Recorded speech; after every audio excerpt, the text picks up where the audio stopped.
and broken dikes have made the Canadian sector in Holland a great flooded area. Activity is limited to guarding territory already held and to minor patrol activity.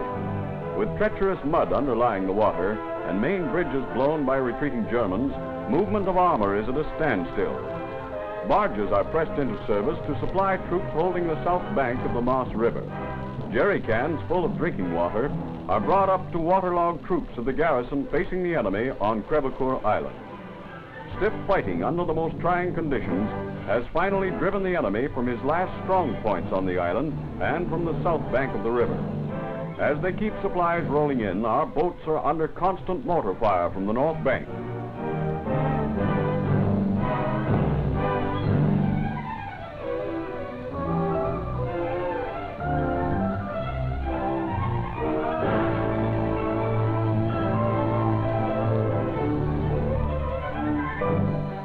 One of our newest amphibious vehicles, the Weasel, follows the path of what was once a main highway. Road signs and traffic lights give way to buoys and floating markers.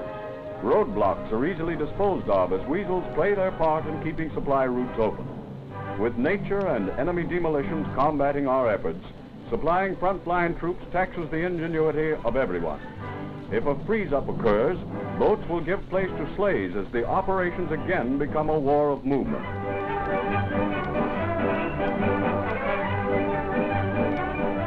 In Holland, Armoured Divisional Signals carry on the R.C.C.S. tradition, the message must get through. A forward tank commander finds his wireless sender has ceased to function. He immediately dispatches a message for a replacement from a nearby tank back to Advanced Brigade headquarters.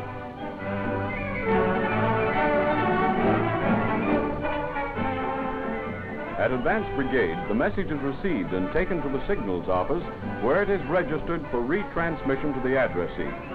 The signal master has several alternative methods of passing the message. Traffic is divided equally among the various systems to speed transmission. Fuller phone is used to flash it on its way.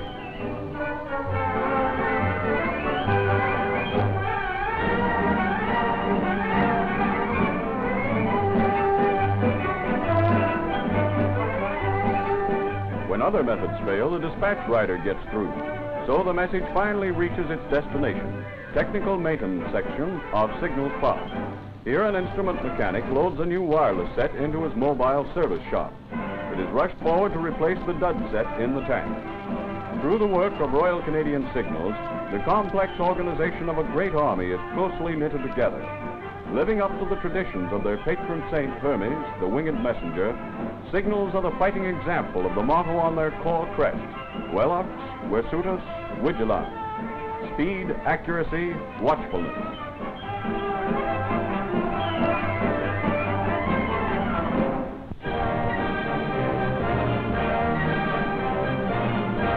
Major General Spry, on an inspection tour of his command, visits a field artillery regiment in Holland. An informal checkup is given to one of the many units that make up the terrific concentration of firepower which drove the enemy back from the beaches of Normandy to his own border. In the wet, muddy gun positions, gunners must work overtime to keep their pieces in good condition. General Spry finds nothing wrong with the maintenance. There's no time for a regular inspection parade, so the commander has an informal talk with his men. Questions are answered and complaints heard. Jerry will hear more from Canadian guns when the advance again gets underway.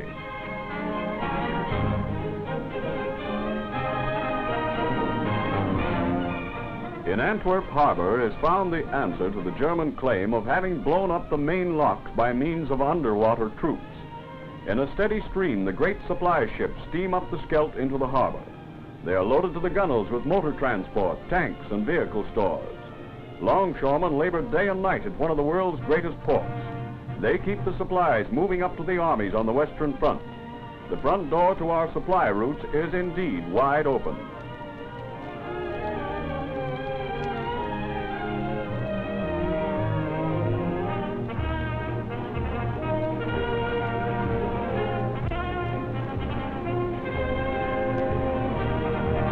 On the Wall River west of Nijmegen, the Royal Canadian Signals call on the engineers to aid them in a ticklish job. To maintain communications, a submarine cable is laid across the river. With a fast current flowing and only a converted barge from which to operate, the procedure calls for great skill. Paying out the heavy cable from the improvised cable layer, the job is completed on the first try. The cable will be used by Signals as a trunk route to carry a large volume of telephone and telegraph traffic between two high formations.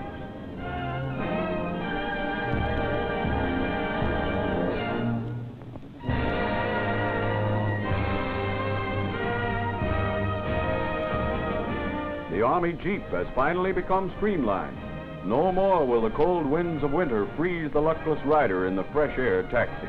Something new has been added. A plexiglass superstructure guaranteed to make the Jeep as comfortable as a town car. All we need now is soft cushions and we'll have a real jalopy to drive after the war.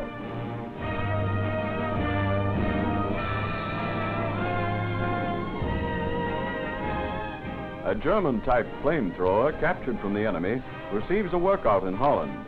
Deadly indeed are the fiery weapons of war. Used by the Germans in the Blitzkrieg of 1940, they were adopted by the Allied armies with devastating results in our Blitzkrieg of 1944. Canadian-designed flame dischargers proved their worth in the drive through Holland.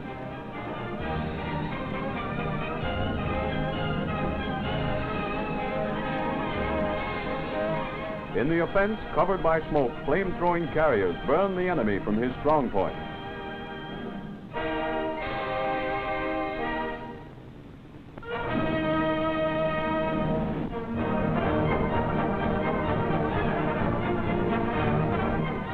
The Sherlock twins from Simcoe, Ontario, Flight Lieutenants Allen and Eric, are the cause of many headaches at RCAF Bomber Command. They just can't be told apart. Both holding the DFC and both having completed their second tour of bombing operations in Halifaxes, they have operated as a team since childhood.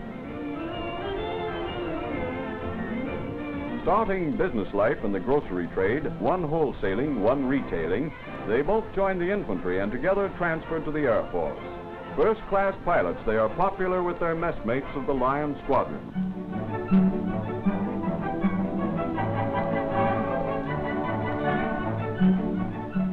A Canadian Wren joins her sisters in the WRNS as a member of a Royal Navy crew.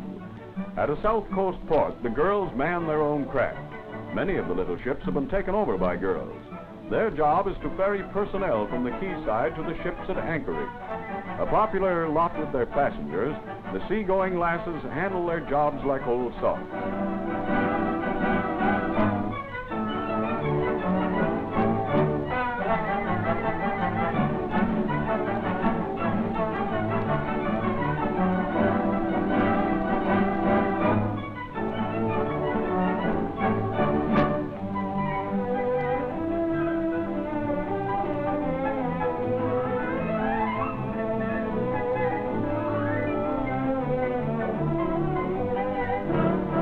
At the wheel of the floating taxi, life sails smoothly by. The boat's crew consider themselves the luckiest girls in the service. A happy life on the ocean wave brings color to cheeks which need no powder nor rouge. Stoker Molly of Montreal is the only Canadian attached to a British boat's crew. Oh, for the life of a sailor.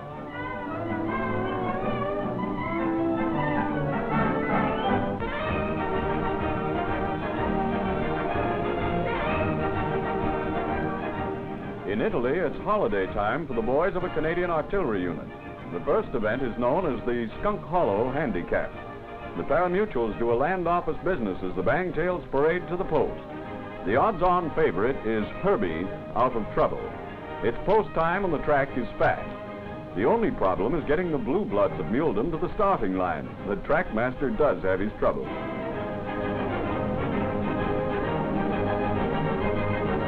It's a snappy 6 furlongs, and the favorite is the winner.